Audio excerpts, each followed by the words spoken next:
I was asked a question this morning by my friend, and she was wondering if I believed in guardian angels. Now, this question kind of took me a while, and I said that I'd get back to her, and I'll tell her later, but I wanted to make this video because it is an interesting question. Now,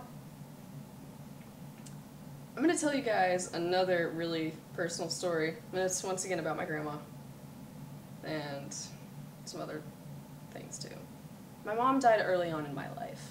I remember her, but not that much. And since then it was just my dad and I. He never remarried, and he had to work long hours to take care of me, and I'm always grateful for what he did. But the person that had to take care of me was his mother, my grandmother, even though I really don't want to even consider her a part of my family. And it started out, she would be kind of the normal, abusive, stereotypical person. But after a while, it got very, very out of hand. It escalated to the point where she killed my cat. And I already told you about that. And she would beat me and other things, and just completely horrific things. It wasn't just physical. She'd tell me that my dad wasn't coming back, that all of this horrible things, that nobody was there for me. And sometimes I wondered why she did it. But after a while, I figured that it was because of her drugs that she took. But I soon found out that they weren't even prescribed medication. They were like street drugs. I don't know what it was. I don't even really want to know what it was. That's definitely one of the reasons why I'm scared to be around people that are drug addicts and other things, is because I'm scared that maybe they act the same as my grandmother. And people have told me that there's no way that other drug addicts could act like this, but I'm not sure, because I definitely had to put up with her. I tried suicide many times, and it often failed because half of the time I didn't even know what I was doing. I just wanted to know that I was done. I was done living. I couldn't handle this anymore. And Oreo was dead, and she made me bury him, okay? She made me bury my own cat.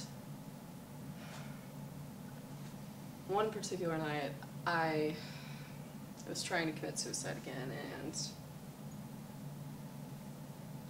it broke. The bar above me broke that I was trying to hang myself with. And it was late at night, and I was walking into my bathroom when I heard something downstairs. And at first, I thought that it was my grandmother, and I didn't want to go anywhere near that woman. Trust me. I was still curious as to what it was, because it wasn't my grandmother. It didn't sound anything like her. It was like a ripping noise, and the air felt strange, and I knew that something was wrong. And I kind of crept down the stairs to look, and I peeked around the corner, and there was this thing. And my grandmother's body was lying on the floor, and he was eating her. And all I could do was watch. I could have ran back upstairs, I could have hidden my broom, but somewhere inside of me I knew that it was justified, that this thing was here to protect me. And he turned around and he smiled at me. I could have been mistaken for being crazed and that he was going to come after me, but he didn't. And when I saw that, I passed out. And then I woke up the next morning, my dad was back. I hadn't seen him in 2 months. And he told me immediately that she had passed. And then, of course, I went downstairs. There were no blood. There was nothing. No signs of struggle. She had died of a heart attack. But who was that I saw? I know now who it was. And I saw him at the funeral, but he looked more human. He had a face, unlike before when he just had his mouth. And he smiled at me again, and I knew that it was him. And I've seen him since then.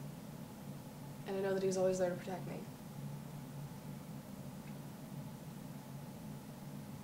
And he's just watching all the time. In fact, here you go to see him.